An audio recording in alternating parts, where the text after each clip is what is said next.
Ya Rasulullah, di depan ada malaikat Israel mau masuk. Kata Rasulullah, boleh masuk, silakan.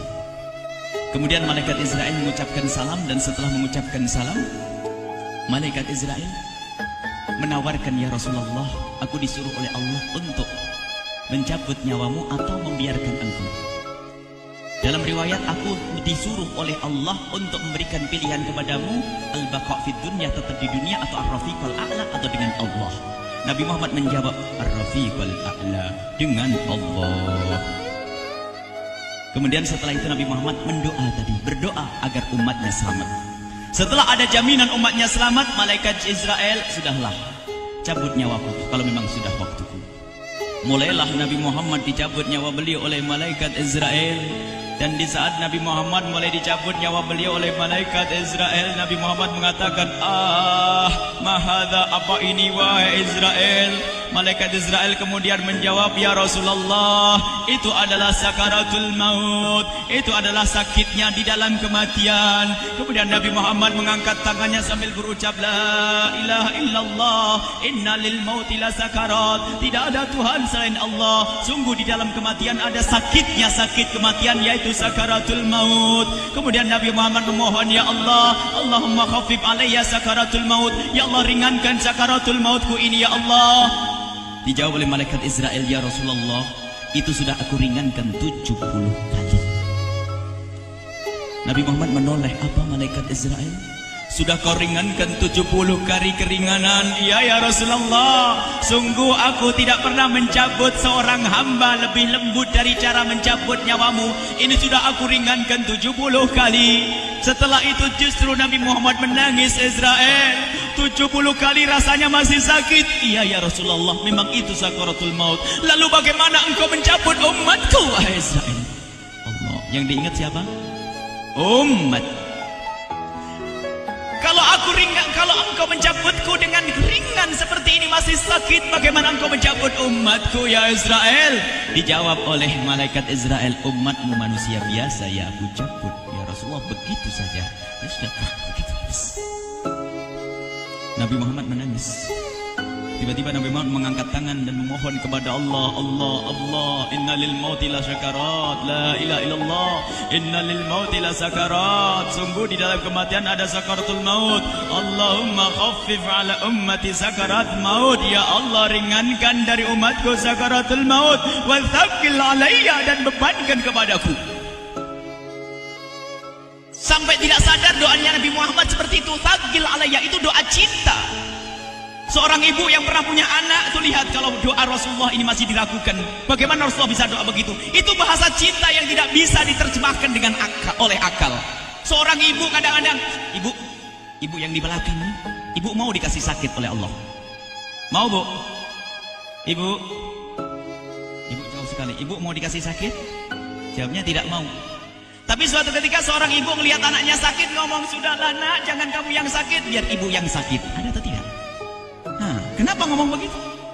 Itu bahasa cinta itu. Tidak rela kalau anak ini sakit, biar aku saja yang sakit. Itu yang dirasakan Rasulullah. Sakaratul maut begitu sakitnya, membayangkan betapa sakitnya umat Nabi Muhammad di saat dicabut nyawa beliau. Maka Rasulullah mengatakan, ya Allah, ringankan sakaratul maut dari umatku, bebankan kepadaku saja, ya Allah. Wala sawfa yu'tika fatarda. Permintaan Nabi Muhammad tidak ditolak oleh Allah, dikabul dan dikabul, wahai Muhammad. Sallu ala Nabi Muhammad. Dan benar, sakaratul maut kita ditahan oleh Rasulullah, ditanggung oleh Rasulullah, sehingga digambarkan oleh Imam Bukhari di saat Nabi Muhammad dicabut nyawa beliau, Siti Aisyah yang ada di situ. Rasulullah berada di pangkuan Siti Aisyah, yang saat itu Siti Aisyah melihat keringat dingin keluar dari kening Rasulullah. Siti Aisyah tidak pernah melihat keringat keluar seperti itu. Bahkan di saat dipegang kepala Rasulullah, panasnya melebihi dari panasnya orang biasa. Setiap kali ada kain dicelupkan di air, ditempelkan di kening kening Rasulullah langsung mengering. Saat itu Nabi Muhammad mengucapkan kalimat la ilaha illallah innal lil mauti lasakarat. Kemudian Nabi Muhammad berpesan dengan banyak pesan, dan di antara pesan Rasulullah adalah akri minni ala ummati salam, akri minni salam ala ummati wa ala man ittaba'ani wa ala man tabi'ani min ila yaumil qiyamati. Aku titip salam kepada umatku dan orang yang mengikutiku sampai hari kiamat. Sadari salam Rasulullah. Sebelum meninggal masih ingat titip salam. Salam kepada siapa? Bukan salam kepada siapa-siapa, tapi salam kepada kita. Maka mari kita mengucapkan salam kepada Rasulullah, karena Rasulullah sudah salam duluan kepada kita. Mari kita sejenak bersalam kepada Rasulullah dan hadirkan Rasulullah ada di mata kita dan di hati kita. Mari kita bersama-sama mengucapkan salam. Assalamualaikum ya Rasulullah. Assalamualaikum ya Rasulullah. Assalamualaikum ya Habiballah. Assalamualaikum ya Nabi Allah. Rasulullah mengucapkan salam untuk kita. Dan di saat itu Rasulullah keringat dingin keluar, maka oleh Siti Aisyah diusap. Oleh Siti Aisyah diusap, bayangkan saat itu Nabi Muhammad di pangkuan Siti Aisyah dan diusap oleh Siti Aisyah. Siti Aisyah berkata, keringat Rasulullah mengucur deras hingga aku usap, dan aku usap dengan tangannya Rasulullah. Diusap dengan tangannya Rasulullah. Siti Aisyah memegang tangan Rasulullah sendiri yang digunakan untuk mengusap keringat Rasulullah. Sahabat bertanya, Aisyah, kenapa harus dengan tangan Rasulullah tidak dengan tanganmu?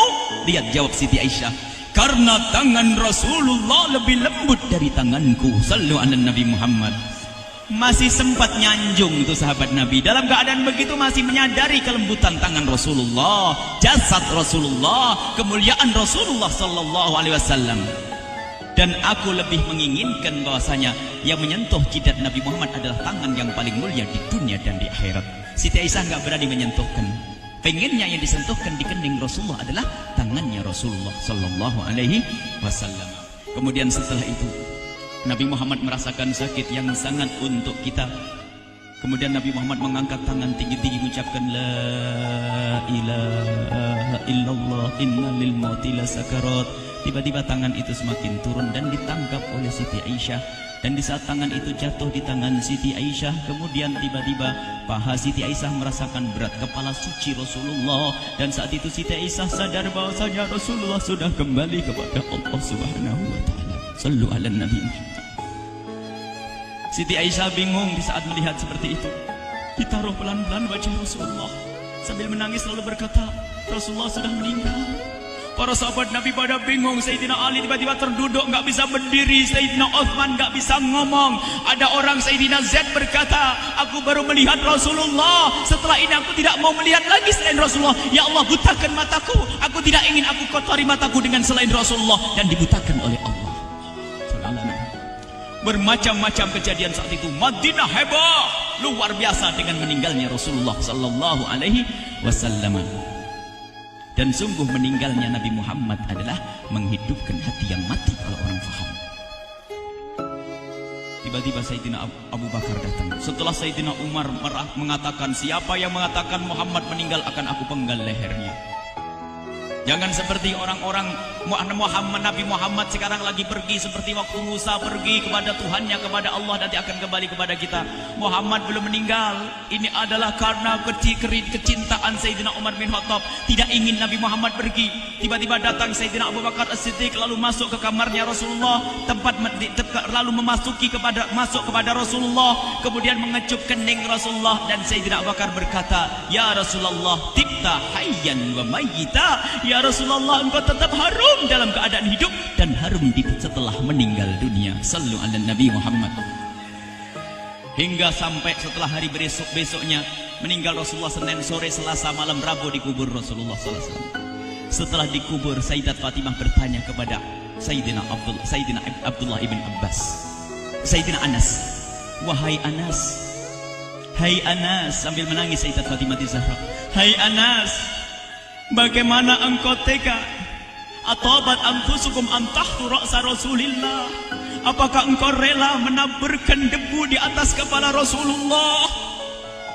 Sayyidina Anas menangis kaget, ya wahai binta Rasulullah, kalau kami tidak dilupakan oleh Allah, niscaya tidak ada yang bisa mengubur Rasulullah. Jadi saat itu dilupakan oleh Allah, sehingga mereka tidak menyadari melakukan itu semua. Kalau mereka sadar, tidak akan bisa mengubur Rasulullah sallallahu alaihi wasallam. Ini yang diungkapkan oleh Sayyidina Anas, kalau seandainya kami tidak dilupakan oleh Allah, niscaya kami tidak akan mampu mengubur Rasulullah sallallahu alaihi wasallam. Kami yang hadir di sini, ya Allah, ingin senantiasa hadir di hati kami kekasih-Mu Nabi Muhammad. Maka kami mohon, ya Allah, jadikan kekasih-Mu Nabi Muhammad yang akan, ya Allah, yang akan mendampingi kami kelak saat Kau cabut nyawa kami, seperti yang Kau wahyukan kepada kekasih-Mu Nabi Muhammad. Wa absyiru bil jannati, semua hamba yang beriman akan menyaksikan surga, ya di saat dicabut nyawa mereka. Dan surga, di tempat surga itu yang paling mulia adalah Nabi Muhammad. Maka kami mohon, ya Allah, saat Kau cabut nyawa kami, ya Allah, hadirkan Nabi Muhammad di hati kami, ya Allah. Dan kami mohon, ya Allah, saat di alam barzah nanti, ya Allah, saat yang sangat mengerikan itu, ya Allah, kami mohon hadirkan kekasih-Mu Nabi Muhammad, sehingga kami tidak takut dan gentar lagi dengan malaikat mungkar nakir. Dan ya Allah, kami mohon di saat di padang mahsyar nanti, ya Allah, hadirkan kekasih-Mu Nabi Muhammad. Jadikanlah kekasih-Mu Nabi Muhammad yang akan menemani kami dan akan membonceng kami, membawa kami ke telaga Kausar. Lalu kami diberi air minum dari air telaga Kausar hingga kami tidak akan haus selama-lamanya. Ya Allah, jadikan kekasih-Mu Nabi Muhammad yang akan menemani kami di saat kami menyeberang Siratal Mustaqim hingga kami tidak akan terjerumus ke neraka jahanam. Dan jadikan kekasih-Mu Nabi Muhammad yang akan kami saksikan setiap saat di surga-Mu, ya Allah. Ya Allah, jadikan kekasih-Mu Nabi Muhammad yang senantiasa, ya Allah, kami lihat kelak di surga. Dan jadikan ucapan kami di akhir hayat kami kelak adalah, ya Allah, adalah kalimat agung dan mulia, La ilaha illallah Muhammadur Rasulullah. La ilaha illallah Muhammadur Rasulullah. La ilaha